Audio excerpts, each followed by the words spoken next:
야, 너 이재명, 야, 김문수, 야, 이준석. 뭐 저런 걸로 싸워. 이런 거만 싸우고 정책에 대해서 싸우는 게 없단 말이죠. 그러니까 그런 게 저는 재미를 떨어뜨리고 결국 반감이 느니까 정책을 연구하고 싶은 생각이 안 들게 하는 게 크다? 그 구체성이라는 게 진짜 중요한 것 같아요. 모호해. 추상적이고 선언적이에요. 이걸 어떻게 이루겠다라는 게 없으니까 내가 판단하기도 어렵고. 할게요? 만 해놓으면은 얼마나 할 건데? 어떻게 할 건데? 그게 구체성 하나도 없이. 그래서 정치도 R&D가 필요한데, 그죠?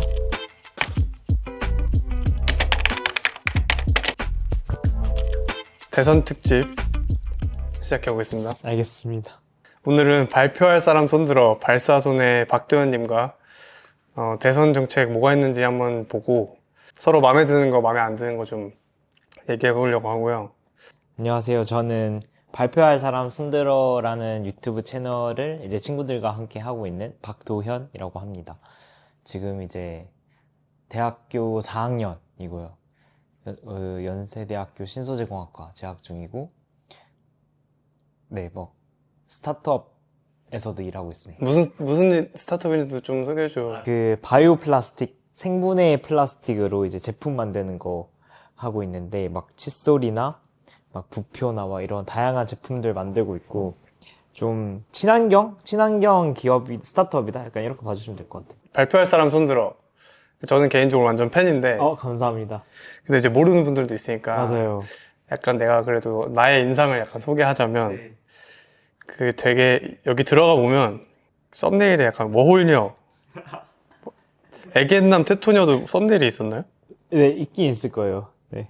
그러니까 이런 약간 아슬아슬한 주제들을 되게 편안하게 서로 앉아가지고 얘기하고 있더라고. 맞아요.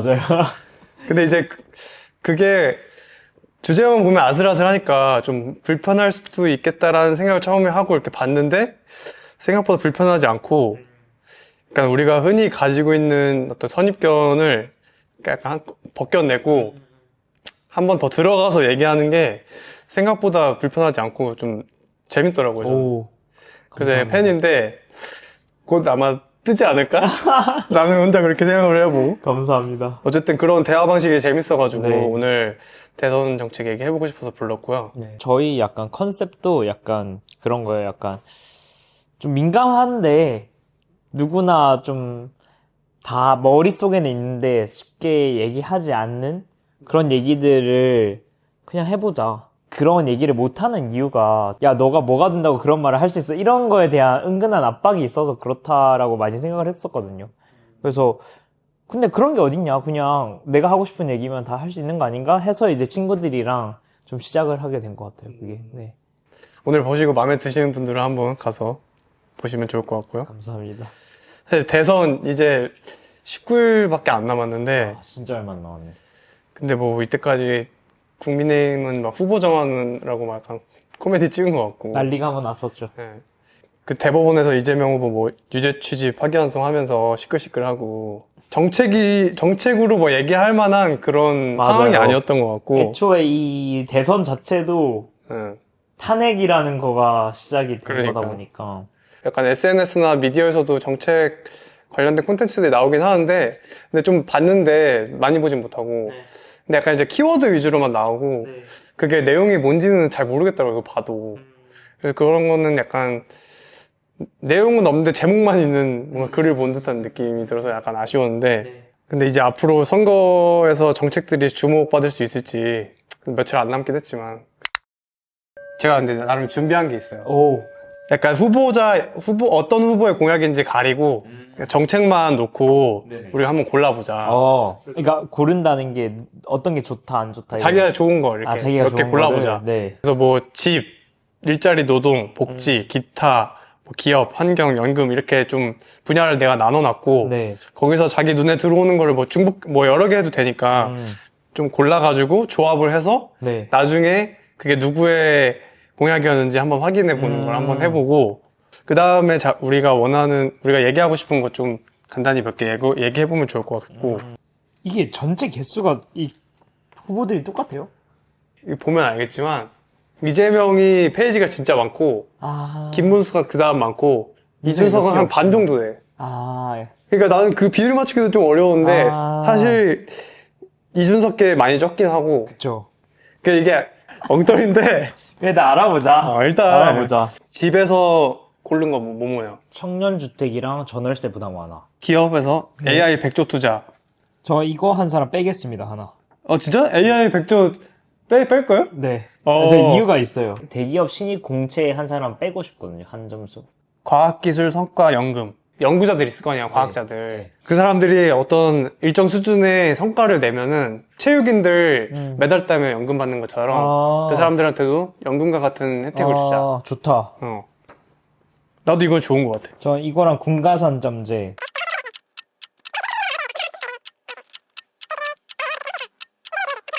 나는 이재명이 15고, 김문수가 6이고, 이준석이 2인데 마이너스 1이어서 1. 이재명이 8이었는데 마이너스 2가 됐고, 김문수가 7이었는데 마이너스 2가 됐어요. 이준석 마이너스 없고, 이재명 마이너스. 원래 3점. 네. 좀 전에 고른 거 가지고 좀 더 얘기해 볼 텐데, 과학기술성과연금? 전 얘가 좀 와닿는 것 같아요. 근데 제가 이제 공대생 그런 백그라운드도 당연히 작용을 하겠지만, 뭔가 그런 문제가 있다라고 많이 말을 하잖아요. 이게 공학이나 하는 사람들에 대한 대우가 너무 부족하다. 뭐 연금을 준다고 해서 과학을 하진 않을 거잖아요.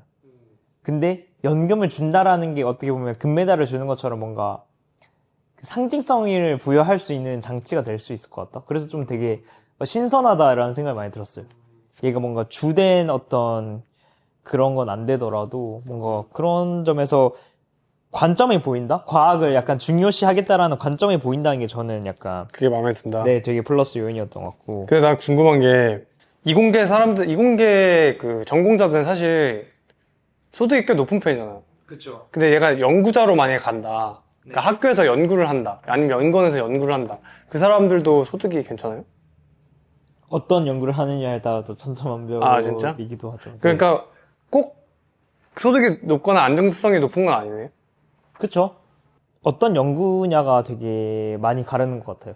비율로 따지면 안정적인 게 많은 것 같아요. 아니면 연구하는 사람들은 안정적인 게 좀 많지 않을까요?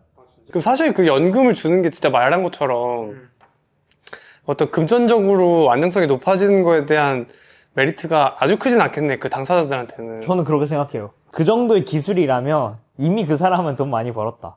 근데 약간 좀 상징성에 가까운 느낌인 것 같아요. 뭔가 약간 그 노벨상 수상자한테 돈 엄청 많이 주잖아요.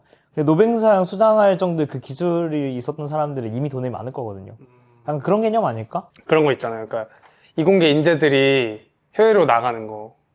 그런 문제도 꽤 있는 것 같던데. 그 사람들을 근데 나가지 않게끔 붙잡을 정도의 메리트인가 아닌가 난 그게 궁금해요. 그건 절대 아닐 것 같아요. 그건 아닐 것 네. 같고. 그러니까 왜 이공계 인재들이 해외로 가냐라고 했을 때 해외가 돈을 많이 줘서 전 그거보다 그냥 거기가 더 잘해서라고 생각하거든요. 예를 들어 AI 하는 사람들이 다 미국으로 가고 하는 거 미국이 AI를 잘하니까 그냥 잘하는 데 가서 일하고 싶다. 잘하는 데 가서 배우면은 그게 유학이죠, 사실. 유학이라는 개념 자체가 더 좋은 인프라가 있는 곳에서 하는 거잖아요. 이렇게 돈 좀 더 준다고 우리나라에 남을 사람이었으면은 그거는 메인 그게 아닌 것 같아요. 그럼 여기서 이제 자연스럽게 넘어가면 좋을 것 같은데, AI 100조 투자 왜 마이너스 줬어요? 저는 이거 왜 마이너스 줬냐면, 그러니까 AI에 투자해야 된다, 이거 전 너무 당연한 일이라고 생각하거든요. 이게 너무 근데 그 키워드 중심적이다? 그러니까 이게 뭐냐면은 여태까지 국내에서 AI에 대한 투자가 전혀 없었잖아요. 국내에서 어떻게 보면은 뭔가 AI 산업에 대한 어떤 그 추진이 되게 약했기 때문에 지금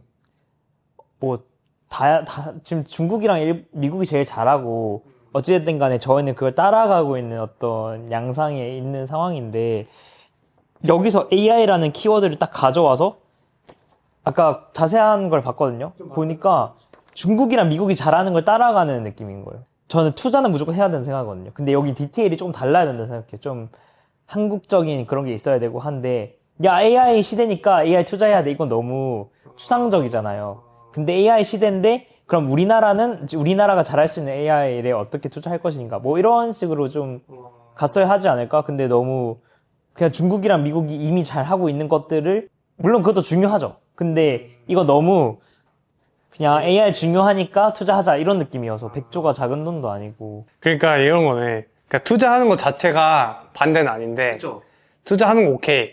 필요한 거고. 투자도 필요하다고 생각해요. 근데 어떻게 할 거냐에서 퀘스천이 완전 있는 거네. 퀘스천이 완전히 있죠. 그리고 이 사람들이 이해하고 있다고 생각하지도 않고. 왜냐하면 그 전에도 사실 뭐 당은 그대로잖아요. 국회의원들도 그대로였잖아요. 그리고 대통령만 뽑는 건데 그 전에 AI에 대한 지원을 얼마나 했냐. 저는 거기 이미 물음표가 있는데 지금 대통령 선거니까 키워드 가져오려면 기술에서 AI 가져와야지 하는 느낌이 강하게 드는 것 같아요. 약간 반감이 되는? 한국형 AI 투자는 뭐 어때야 된다 약간 이런 게 그 학계에서는 있어요? 뭐 이렇게 공감대가? 제가 AI 업계는 아니어가지고 잘은 모르겠는데 근데 그거는 확실히 있는 것 같아요. 그냥 위기감이라고 하면은 그러니까 중국과 미국이 이미 너무 앞서 있어서. 그러니까 레벨이 아예 다르다. 우리는 좀 더 이용하는 쪽, 그러니까 AI를 어떻게 이용하고 좀 더 아니면은 저희가 잘하는 분야 있잖아요. 약간 다른 분야 어떻게 적용할 것인가 이런 쪽으로 좀 더 초점이 맞춰지는 것 같아요. 근데 그러니까 가령 예를 들어서 우리나라형 챗GPT를 만든다. 이거는 안 되는 거죠. 그런 건 안 된다. 이건 이미 미국이랑 중국이 너무 잘해. 근데 우리나라가 잘하려면 예를 들어 우리나라 뭐 자동차 기업 잘하잖아요. 그럼 자동차 기업에 접목할 수 있는 AI라던가 우리나라 뭐 잘하는 뭐 제조업이라던가 혹은 로보틱스라던가 여기에 접목할 수 있는 AI 이런 쪽으로 좀 더 추진을 해야 되는데 아까 보니까 그런 느낌은 아니더라고요. 아, 그런 얘기는 많이 들린 거. 그러니까 여기 나도 이 공약집에는 그런 내용이 잘 안 느껴졌는데 워낙 내용이 좀 그리고 어수선해. 맞아요, 그러니까 맞아요. 잘 파악이 안 되는데 근데 이제 이런 거 준비하면서 이 후보자들이 뭐 AI 투자 관련해서 무슨 얘기 하나 이렇게 많이 봤었는데 비슷한 얘기 하는 것 같더라고요. 그러니까 우리는 이미 뭐 미국이나 중국에서 그 뭐 챗GPT나 이런 거는 만들어 놨고 그걸 가지고 어떤 AI 서비스를 할 건지 거기서 우리가 승부를 봐야 되는 것 같다. 뭐 이런 얘기 하는 그 일맥상통하는 얘기인 것 같은데. 그러니까 아마 이렇게 투자를 하게 되면 그쪽으로 투자를 하지 않을까 싶은데 근데 그런 게 나는 그러니까 이 공약집에 그런 게 안 나와 있잖아요. 안 나오고 그런 게 되게 아쉬운 것 같아. 그래서 반대한 거구나. 네, 그래서 마이너스 줬습니다. 근데 그럼 이런 측면에선 찬성할 수 있겠네. 그러니까 아까 얘기한 것처럼 인재들이 나가는 게 어떻게 보면 우리한테 손해잖아요. 우리나라 입장에서. 그렇죠. 근데 인재들을 붙잡아 두려면 잘하는 기업이 있어야 되는 건데 그쵸. 잘하는 기업이 있으려면 투자가 있어야 되는 거잖아요. 그렇죠. 그런 측면에서는 긍정적으로 생각할 수 있겠네. 그렇죠. 그래서 전 투자는 무조건 필요하다. 근데 이 100조라는 이 숫자부터 반감이 약간 드는 것 같아요. 그냥 야 AI 잘 나가잖아. 야 100조 정도 주자 그냥. 약간 이런 느낌인 것 같아요. 그냥. 나는 석탄 화력 발전소 폐쇄하는 건 참 마음에 드는 것 같아. 근데 이제 나도 사실 환경 이런 거 가지고 얘기 나오면 폐쇄하는 건 필요한 거 알겠는데 네. 그럼 이거 부족한 거 어떻게 채울 거야? 여기에 대해서는 아직 퀘스천이 있는 것 같더라고. 이제 거기에 대해서 내가 보니까 이제 원자력이나 이런 거에 대해서 저는 굉장히 긍정적으로. 긍정적으로 생각하는 것 같고. 저는 석탄 화력 폐쇄해야 된다. 완전 동의하거든요. 근데 그거를 어떻게 할 거냐 했을 때 신재생을 하겠다는 전 말이 안 된다고 생각하고 이유는? 효율성이 너무 낮아서 에너지 효율이 너무 낮고 국내가 그런 역량이 좋은 환경인가? 저는 의문이 크고 예를 들어 그런 것도 있는 것 같아요. 태양광을 하겠다. 근데 지금 태양광 사업은 중국이 다 먹고 있잖아요. 중국이 이미 가격 경쟁력에서 압살을 해서 우리나라 기업이 다 죽었는데 거의? 그 기술 장벽이 높지 않다고 하더라고 이게. 네. 그러니까 뭐 더 좋은 걸 만들 그것도 없는 거지. 그죠. 그러니까 이제 신재생 에너지를 확대를 한다고 한들 뭔가 이게 우리나라스럽지 않다? 근데 저는 우리나라의 원전 기술이 되게 뛰어나다고 생각하거든요. 이번에 수주도 지금 뭐 어떻게든 막 이슈가 있지만 어쨌든 수주도 했었잖아요. 그러니까 우리나라가 갖고 있는 굉장히 뛰어난 역량이 원전 기술이다. 우리나라가 보유하고 있는. 그럼 얘를 좀 살리면은 충분히 다른 걸 대체할 수 있다라고 생각을 많이 하거든요. 저는 그래서 원전을 되게 좀 긍정적으로 생각하는 것 같아요. 나도 되게 그런 경제적인, 그러니까 산업적인 측면에서 원자력이 우리한테 득이 된다는 거는 공감하는 것 같아요. 근데, 그러니까 이게 원자력도, 그러니까 나도 내가 스스로 판단하기 어려워, 이게. 원자력 위험하다는 거는 다 알고 있긴 한데, 근데 이게 또 기술적으로 우리가 발달돼 있기 때문에, 고도화돼 있기 때문에 그렇게 꼭 위험한 것만 아니다라는 얘기를 하기도 하고, 거기를 어디까지 믿어야 되는지도 또 퀘스천이 들고, 근데 또 뭐 핵 폐기물 얘기도 하면은 아주 장기적으로 봤을 때는 탈원전을 하는 건 맞는 방향인 것 같은데, 그 당위는 내가 공감할 수 있겠는데, 그걸 지금부터 하는 게 맞는 건가라는 거에 나는 퀘스천이 있는 것 같고.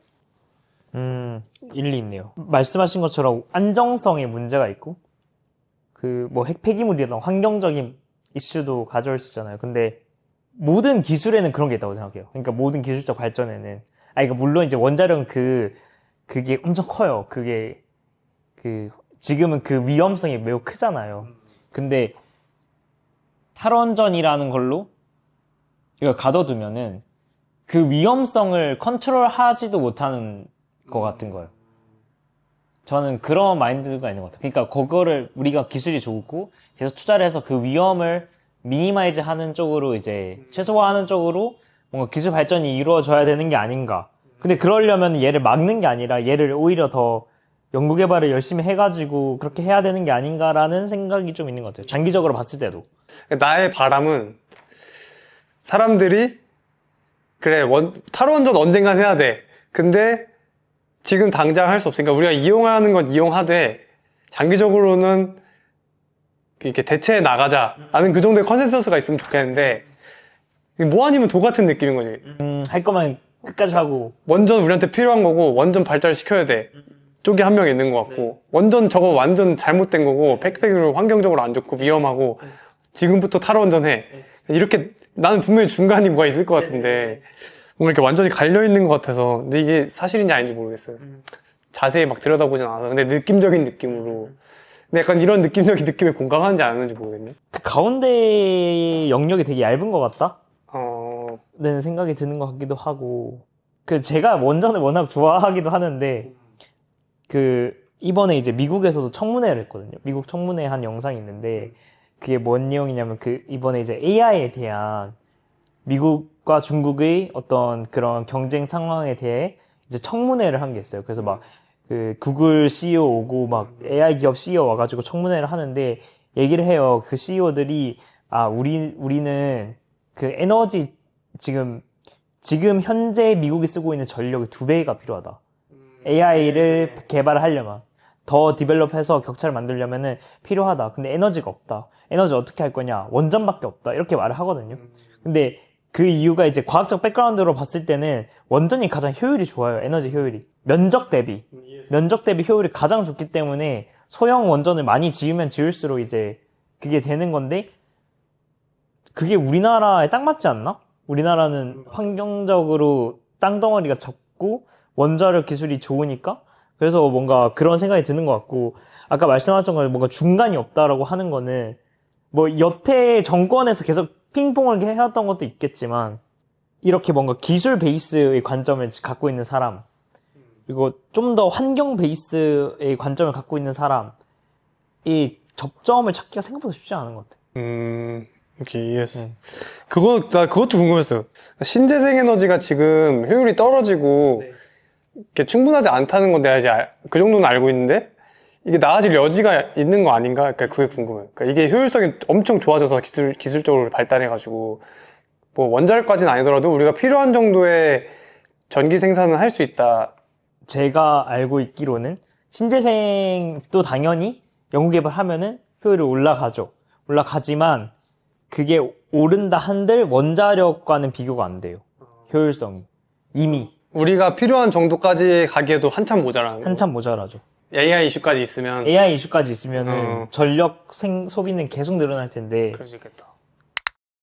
문화산업, 방위산업? 저는 이건 되게 마음에 드는 게, 왜 마음에 드냐면 우리가 이미 잘하고 있는 거여서. 지금 근데 반도체 얘기가 없더라고요. 내가 뺐나? 빨리 찾을 수 있어. 바로 찾을 수 있어. 일단 이준석 없고, 김문수 없고, 와. 이재용도 없는데? 와. 전 이게 싫다는 거예요. AI에 100조 투자하겠다고 해놓고 반도체 관련 분야가 하나도 없잖아요. 왜 없지? 우리나라가 제일 잘하는 게 반도체고, 반도체랑 자동차 배터리 잘하잖아요. 아무것도 없잖아요. 그리고 AI 갑자기 등장하는 게 저는 너무 키워드 위주라고 생각하는 것 같아요. 이게 반도체 말고 다른 검색할 만한 키워드 있어요? 배터리? 배터리? 아, 전기차 배터리 아닌데? 이건 이제 교통사고인데? 이거 좀 의외다. 아니 AI에 100조 투자하겠다고 하면서 우리나라가 제일 잘하고 있는 배터리, 반도체 이런 거는 신경도 안 쓰고 있다는 게 반도체 업계도 위기고 배터리 업계도 위기란 말이죠. 우리가 잘하고 있는 거죠. 종사자도 제일 많을 것 같은데? 그쵸. 저는 또 직접적으로 관련이 돼 있으니까. 저는 이제 신소재공학과니까 주변에 이제 그쪽에 있는 친구들이 많단 말이에요.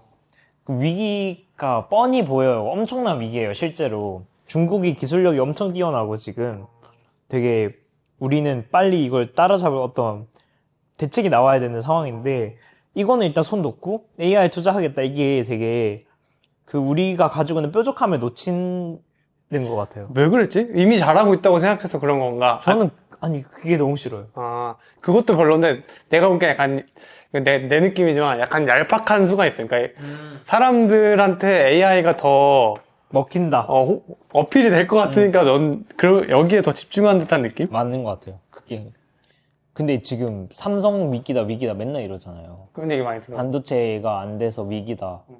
그러면 우리는 어떻게 살려야지 혹은 어떻게 이걸 더 강화하지를 고민해야 되는데 그런 점에서 문화나 방위 육성을 하겠다는 건 되게 긍정적으로 봤던 게 이거는 저희가 가지고 있는 약간 뾰족함이다.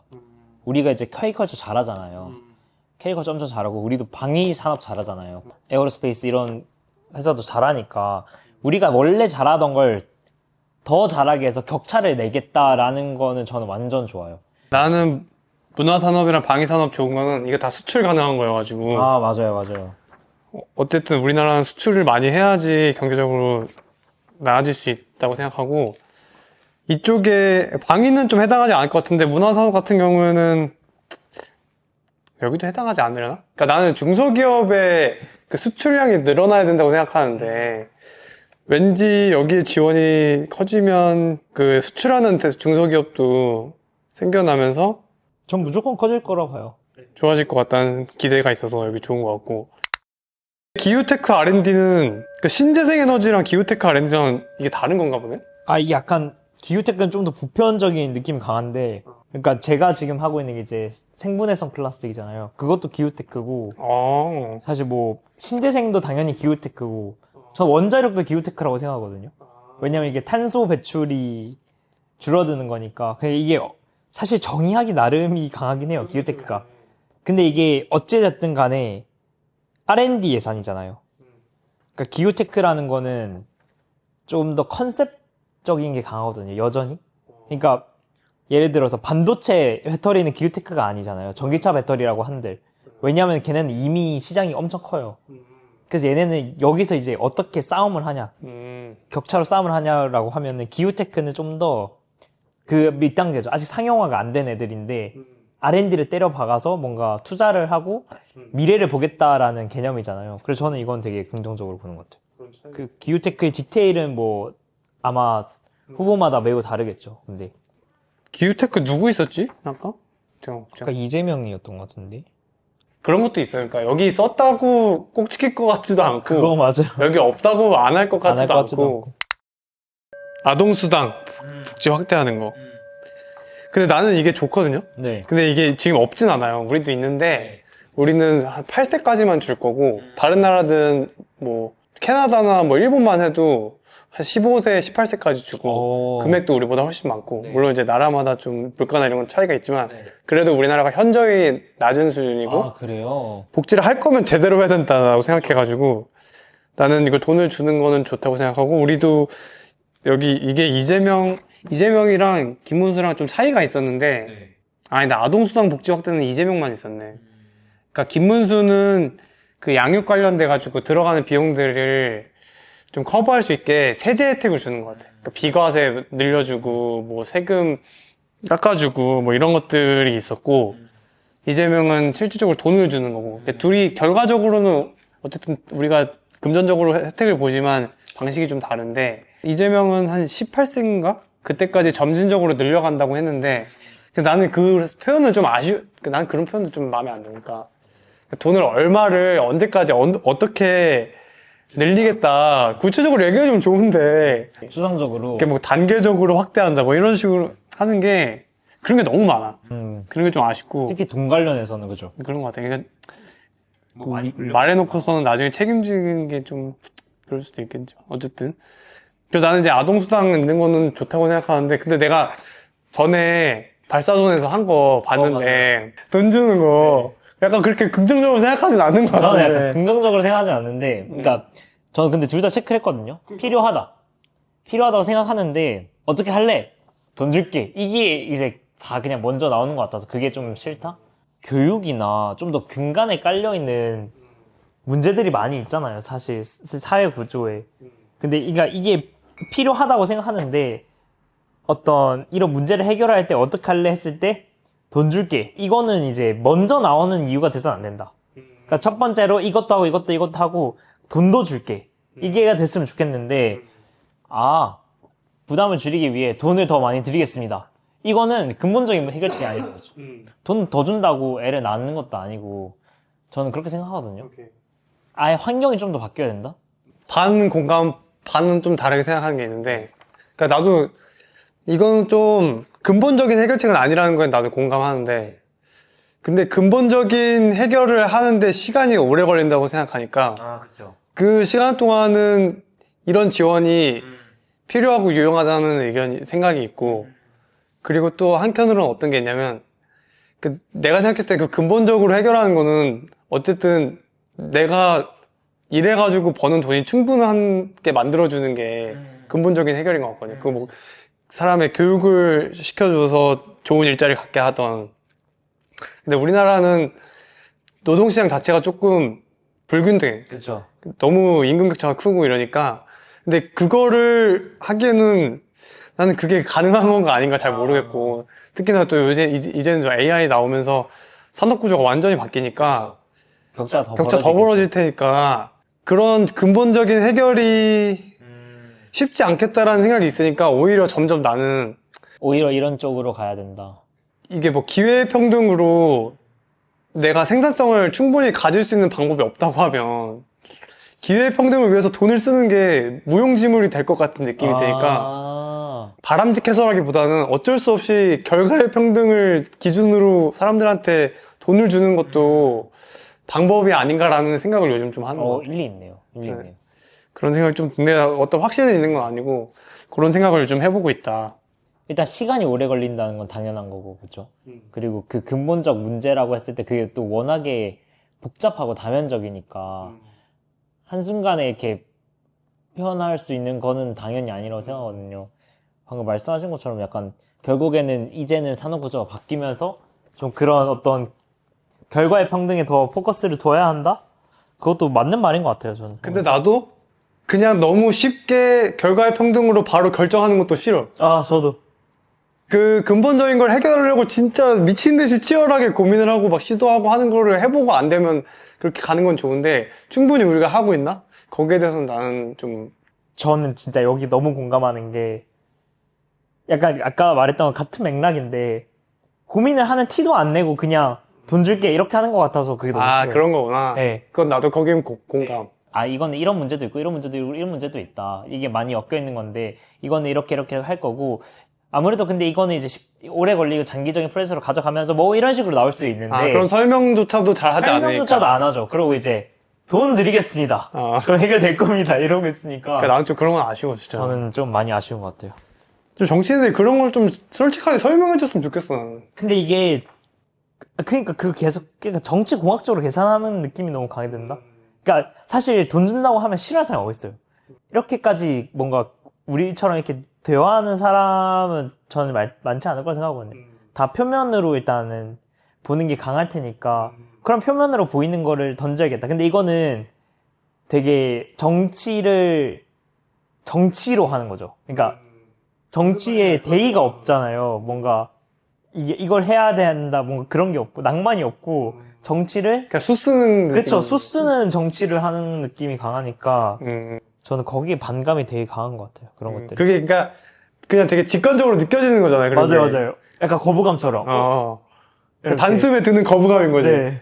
무슨 느낌인지 알 것 같아. 완전.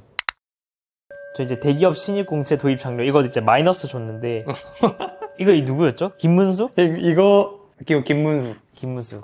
대기업에서 신입을 뽑으라고 하는 것 자체가 기업적인 마인드는 아닌 것 같아요. 그러니까 이건 이제 제 개인적인 이제 성향일 수 있는데 뭐랄까 항상 대기업에 가려고 하는 게 문제다 하면서 결국은 대기업의 신입 공채를 뭔가 강제하려 하고 이게 약간 근본적인 문제 해결책이 아니라는 거죠. 일자리를 해결하려면은 경제가 좋아지면 일자리가 늘어나는 건데 일자리를 늘린다고 경제가 좋아지는 건 아니잖아요. 모르겠어요. 그게 좋다 나쁘다를 떠나서 아까처럼 똑같이 헐 나 대기업을 갈 수 있는 기회가 생겨? 이런 느낌을 주려고 하는 게 강하다? 이것도 정치를 위한 정치 느낌이 강하다?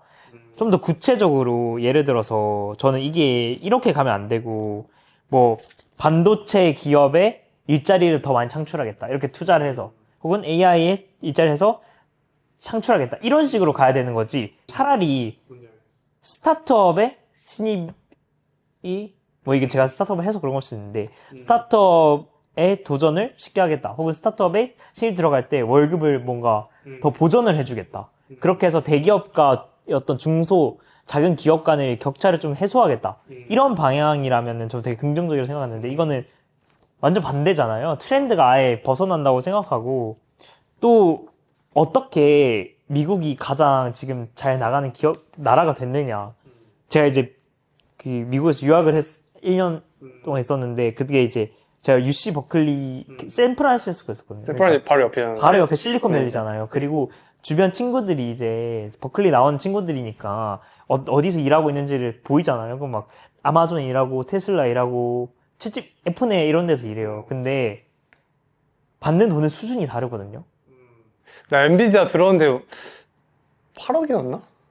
진짜 말도 안 돼요. 장난 아니던데. 제일 친한 친구가 신입으로 오픈 AI에 들어갔는데 연봉을 5억을 받아요. 5억. 연봉 5억이면 일주일에 250만 원씩 받는 거거든요. 하루에 250만 원씩 받는 거거든요. 그러니까 이게 부럽다. 격차가 너무 크잖아요. 격차가 연봉이 5억이란. 근데 걔는 저보다 어린데 이건 이제 뒷얘기고. 근데 어찌됐든 근데 오픈 AI라는 기업이 언제부터 이렇게 연봉을 5억씩 줄 수 있는 기업이 되었느냐? 3년 해봤자? 끽해봤자? 제 기억엔 그렇거든요. 2023년부터 챗GPT가 나왔으니까 25년이잖아요. 마이크로소프트가 인수하면서 그렇게. 그쵸. 그니까 정말 되게 새롭게 나온 기업이잖아요. 근데 미국은 그런 게 계속 나오잖아요. 그리고 스타트업에서 일하는 친구들도 거의 비슷한 수준의 돈을 받는데요. 그러니까 빅테크에서 일하는 거 못지않게 돌아간다. 근데 이건 당연히 산업 구조의 차이도 있을 거고, 당연히 역사적으로 해온 차이도 있고, 국가 크기 차이도 있고, 당연히 차이가 있겠죠. 근데 그게 우리가 그러면 나아가야 될 방향은 어딘가 했을 때 저는 미국이나 중국이 하고 있는 것처럼 가야 된다고 생각하거든요. 중국도 마찬가지로 스타트업에 대한 투자가 활발하고 딥시크 같은 거 나오잖아요. 딥시크가 나온 지 1년도 안 됐지만 지금 거의 뭐 따지고 보면 엄청난 기업이 된 것처럼 우리나라도 좀 그런 식의 방향이 돼야 될 것 같은데 이 대기업 신입 공채 도입 장려 이 단어부터 너무 폭력적이다. 그런 인식이 전혀 안 깔려 있는 되게 올드하다는 생각이 많이 들었어요. 그래서 이게 근데 요새 대기업에서 근데 공채를 거의 안 하지 않은? 공채도 안 하죠. 그러니까. 제 친구들도 이제 그 취준하는 친구들이 굉장히 많거든요. 그러니까 예전에는 막 그냥 뽑아갔다 들었어요. 그냥 다. 근데 이제 요즘은 그것도 안 되고 공채도 안 뽑고 그리고 막 채용 전환형을 뽑아도 떨어뜨리고. 요새 분위기 어때요? 그러니까 요새 나도 이제 취업 그 시즌에선 좀 많이 멀어져가지고 요새 어떤지 궁금해요. 분위기. 제가 이제 완전 당사자잖아요. 제가 이제 제 친구들은 거의 다 졸업했고 엄청 안 좋아요. 근데 나는 그게 나의 선입견인데 그리고 좋은 학교고 그리고 또 그 취업도 꽤 잘 되는 학과잖아요. 일반적인 그러니까 전체 평균으로 봤을 때 분위기가 어떤지 잘 모를 수 있잖아요. 아, 그쵸. 근데 그러니까 좀 더 유리한 나는 위치라고 생각하는데도 어려운 걸 느낀다는 거야? 네. 학벌이 중요하지 않아진다. 그런 것 때문에 그런 걸 수도 있거든요. 근데 이게 저는 그냥 업계가 되게 안 좋다? 이런 느낌이 많이 드는 그러니까 것 학벌이 같아요. 중요하지 않아진다는 게 어디 나오든 잘 갈 수 있다는 게 아니라 어딜 가도 어려워진다. 그쵸. 이쪽에 아니, 저는 전자가 맞아요. 능력이 더 중요해지니까 저는 이제 좋은 학교를 나왔다고 주변 애들이 취직이 안 되는 게 어떻게 보면은 그게 보장되는 시즌은 지나갔잖아요. 그러면 그 그러니까 학교도 당연히 뭐 영향을 미치겠지만 학교 말고도 내가 취업을 위해서 써야 되는 역량 같은 게 엄청 많다는 거네. 그 룸이 엄청 많다는 거네. 그렇죠. 근데 그냥 이 같은 과 말고도 동아리 활동도 하잖아요. 네. 그러면 이제 다른 과 학생들도 볼 거 아니에요. 그러니까 중소기업, 대기업 있으면 중소기업에 대한 인식이 어떤지 궁금해. 그러니까 우리 때도 그랬거든. 나도 좀 이게 현실감이 없어서 그런지 왠지 나는 그냥 대기업에 가야 될 것만 같은 생각으로 취준을 했었어. 하다가 근데 어떤 현실에 부딪히면서 이렇게 다른 것들도 이제 보기 시작하면서 그랬는데 지금은 분위기가 어떤지 궁금해. 저도 사실 그렇게 샘플이 많은 건 아니잖아요. 근데 생각도 안 하는 것 같은데. 그러니까 이게 감히 생각할 분위기가 안 나온다? 저는 근데 이게 우리의 잘못이라고 생각하지 않거든요. 그러니까 나는 이 정도 했으니까 갈 수 없어라는 것보다는 뭐 그런 생각하는 사람도 있겠지. 근데 그것보다는 그 분위기가 생긴 그 아래 깔려있는 거는 내가 중소기업에 가면 답이 안 나오는 거야. 가서 내 역량이 커리어적으로 성장하는 것도 의문이 있고 거기서 어떤 임금 가지고 서울에서 집 사고 뭐 애 낳고 내가 원하는 라이프 스타일을 즐기면서 사는 게 각이 안 나오니까 갈 엄두를 못 내는 거지. 그런 게 난 있지 않을까라는 생각이 드는데. 그것도 동의합니다. 근데 저는 그것보다 아니 그것도 맞는데 그거보다 더 무의식적으로 생각도 안 하는 것 같은 느낌. 그냥? 네. 근데 그게 되게 자연스럽게 떠오르는 생각인 거죠. 예를 들어 그러니까 거만한 태도로 내 옵션에 중소기업이 없어 이런 게 아니라 취직을 해야 되는데 어디를 알아봐야 되지라고 생각했을 때 떠오르는 거는 그런 거밖에 없다는 거죠. 아니 나도 그렇게 취업이 잘 되는 학과가 아닌데 근데도 그 나의 어떤 떨어진 현실감 때문일 수 있지만 중소기업에 가겠다는 생각은 처음에 먹진 않았었어. 그냥 거부감이 있었어. 이게 뭐 보는 사람 중에 불편한 사람도 있겠지만 그냥 나는 이게 나의 어떤 그냥 메타인지가 떨어지는 것뿐만 아니라 이렇게 생각하는 그냥 자연스러운 어떤 분위기가 있는 것 같아요. 저 그게 문제라고 생각하는 것 같아요. 전 제가 작은 기업을 하니까 작은 기업에 있으니까 되게 많이 성장하고 배우고 이런 걸 해보면서 많이 느끼거든요. 근데 그런 거는 가려져 있는 거죠, 사실. 너 되게 특이한 거 한다. 이렇게 되는 거예요. 저는 근데 그게 좀 싫은 것 같아요. 내 생각에 취업을 아예 배제한 것 같진 않은데 맞아요. 어쨌든 내가 첫 시도로서 이걸 지금 뭐 창업을 해보겠다라고 하는 선택을 했던 그 결정적인 뭐가 그 포인트가 있는지가 궁금해.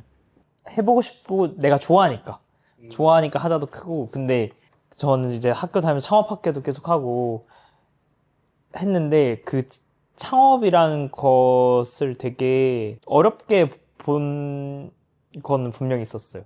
이거 창업하려면은 내가 대학원 가서 박사까지 따고 뭐 해가지고 내 기술을 가지고 그걸 창업해야지. 내가 나중에 직장에서 가서 일하다가 나와서 창업해야지. 이렇게 막 생각을 했었거든요. 그러니까 창업을 하고 싶은데 또 그렇게 생각을 했단 말이에요. 근데 이제 미국 갔는데 개나 소나 다 하는 거예요, 창업을. 버클리에서. 개나 소나라고 표현하면 웃기지만 정말 그냥 다 하는 거예요. 두려움이 별로 없는 거예요. 그냥. 두려움이 없다고? 그러니까 무슨 말인지 알겠다. 제가 막 물어봤어요. 나는 이거 하고 싶다라고 하면은 친구들이 왜 안 해? 하면 되잖아. 근데 이렇게 나오는데 그런 생각이 들더라고요. 맞는 말이네. 그냥 해보고 안 되면 그냥 안 되는 거지. 이렇게 해볼 수 있는 건데 나도 모르게 나를 좀 제한하고 있었던 게 있더라고요. 그래도 어려움이 있긴 했을 것 같아. 그러니까 우리나라 거기만큼 쉽게 뭘 해볼 수 있는 건 아니니까. 그쵸. 인프라가 아예 다르고 접근 자체가 다르죠. 거기는 그쵸. 우리나라도 이런 생각 드는 사람들이 좀 쉽게 두려움 없이 해볼 수 있는 인프라가 갖춰지면 좋긴 하겠네요. 그런 걸 하는데도 다 어쨌든 R&D 투자 같은 게 중요하다. 그렇죠. 그게 이제 환경이 돼야 할 수 있는 거니까. 지역별 최저임금제? 이거 플러스 줬나? 네, 좀 플러스. 난 이거 마이너스야. 어떤 윤리적인 걸 떠나서 이게 효과가 있을까 싶어. 처음에 들었을 때는 이거 이준석 공약이었는데 처음에는 약간 일리가 있다고 생각했어. 왜냐면 지역에서 거기 물가가 다른데 이제 그 최저임금을 부담해야 되는 그 소상공인들, 자영업자들 그 사람들한테도 오히려 좋을 수도 있겠다라는 생각도 했는데, 근데 생각해보면 경상도의 어떤 지역에서 사는데 거기 최저임금이 9,000원이고 옆 지역 갔더니 10,000원이야. 그럼 누가 여기서 일을 하나 싶어 나는. 아, 거기로 가지. 그것도 맞네.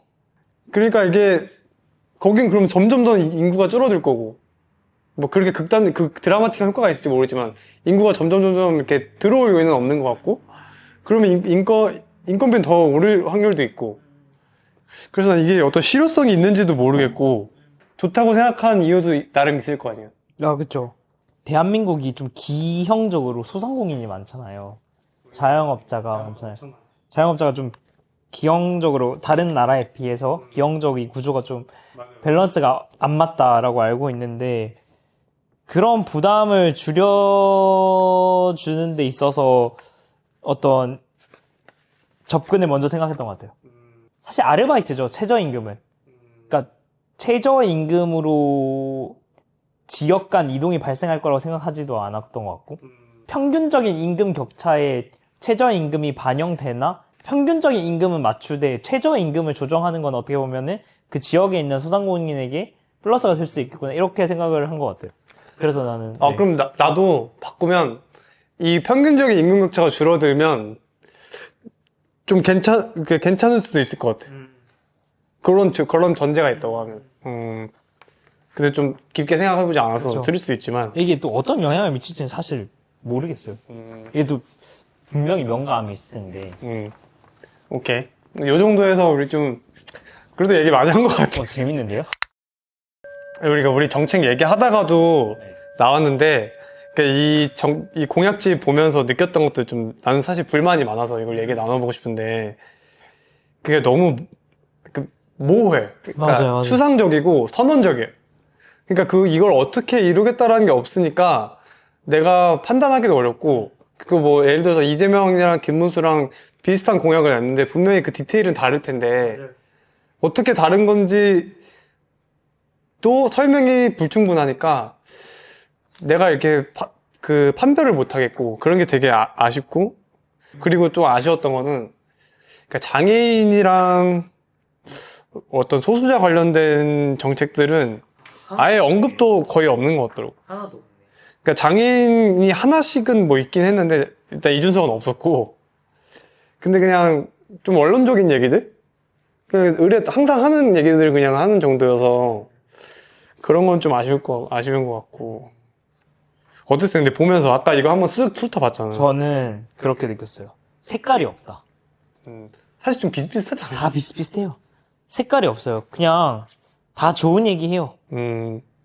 오히려 그런 측면에서는 이준석이 색깔은 있는 것 같아요. 색깔이 확실히 있어요. 그쵸. 이제 또 들으면 논의가 되니까 좀 구체적이기도 하고. 저는 그런 거라 생각해요. 되게 정치공학적인 접근이다. 예를 들어 아까 말했던 장애인이나 소수자에 대한 공약을 가지고 나오면 그걸로 프레이밍을 시킬 수 있다? 그러니까 그걸 건드리지도 않는 거.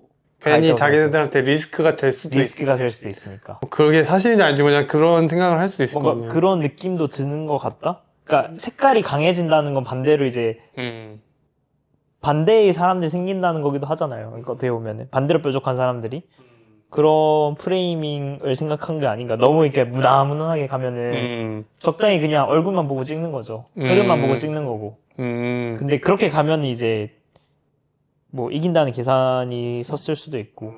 정책을 정치인들이 시민들한테 전달하는 방식도 바뀌어야 될 것 같고, 그러니까 전반적으로 다 뭔가 좀 나아져야 되는 게 많은 것 같아. 나는 그런 아쉬움이 많은 것 같아. 그 구체성이라는 게 진짜 중요한 것 같아. 그게 단순히 무슨 R&D 과제 이런 거라 해도 내가 이 연구 기간 동안 이런 성과를 달성하겠다. 연구를 통해서. 이게 나오니까 이걸 다 제출하니까 나중에 끝났을 때 했다 안 했다 이게 보이잖아요. 그리고 노력을 했으면 노력을 한 게 보이고. 근데 말씀해 주신 대로 할게요? 만 해놓으면은 얼마나 할 건데? 어떻게 할 건데? 그게 구체성 하나도 없이 예를 들어 데이터 센터 많이 지을게요?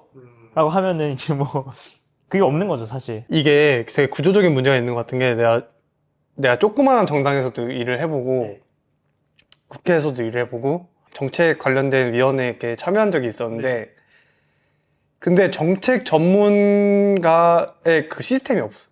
정당 내부적으로 조직들이 되게 여러 개가 있는데 정책을 연구하고 그렇게 논의해가지고 이렇게 위로 올리는 그 시스템이 견고하지가 않고 약간 그때그때 그냥 주워가지고 하는 느낌이고 금전적인 투자도 크지 않은 것 같아요. 그러니까 예산이 별로 없는 것 같고 또 선거 기간 또 이번에 짧았으니 더 그런 것 같은데 기존에 준비해놓은 게 없으니까 그냥 갑자기 막 만들어야 되니까 결과물들이 이런 거 아닌가라는 의심을 좀 해본다. 아니면 정치도 R&D가 필요한데, 그죠?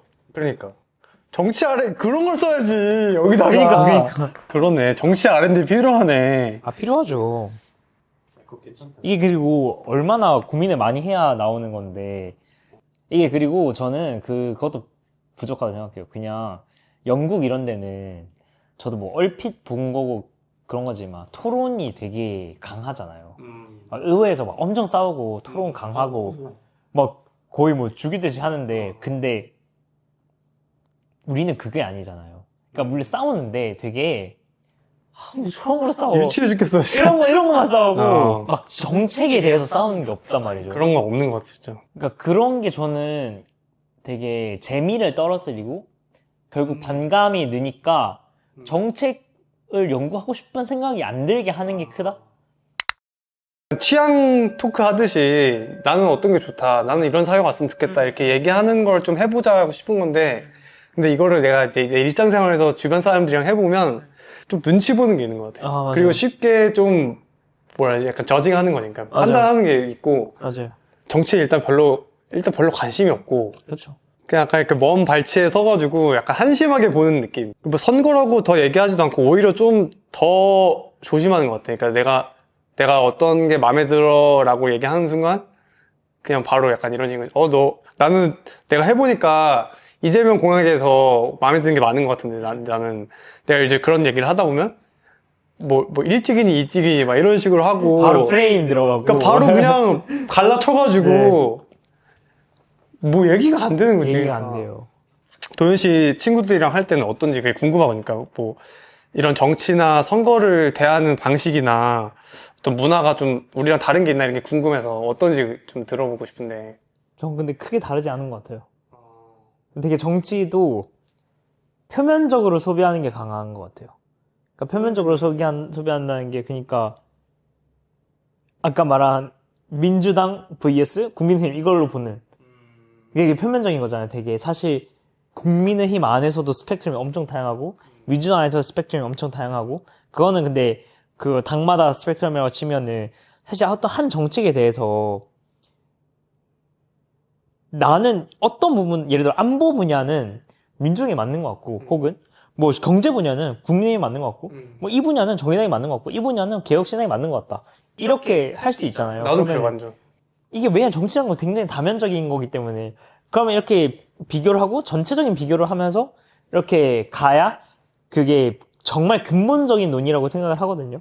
근데 그것보다는 야 너 뭐 이재명 야 김문수 야 이준석 그냥 이게 물론 그 각각 캐릭터가 되게 중요하지만 되게 그런 표면이 너무 메인이 되는 것 같다?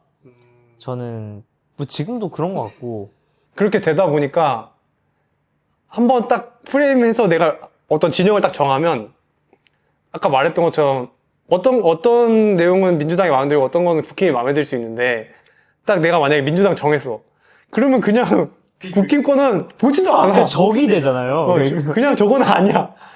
그리고 정당이나 뭐 어떤 대통령 당선된 사람들도 상대방 정책 중에 좋은 게 있으면 했으면 좋겠는데 이게 약간 그 정당의 어떤 공이 세워진다는 느낌 때문인 건지 뭔지 모르지만 저 당의 정책이기 때문에 그냥 배척하는 느낌을 받을 때도 있거든요. 그런 것도 아쉬운 것 같아요. 맞아요. 완전히. 이게 뭔가 싸움으로 봐서 그런 것 같아요. 저는. 어떤 주제에 대해서 얘기를 딱 꺼내면 얘는 싸우겠다. 이렇게 되는 것 같다? 토의가 아니라 너 의견이 맞을 수도 있네. 이게 아니라 야 싸우지 마. 이렇게 되는 것 같아. 모두가 약간 그렇게 바뀌는 듯한 느낌. 주변 분위기가 뭔가 그런 느낌? 분위기.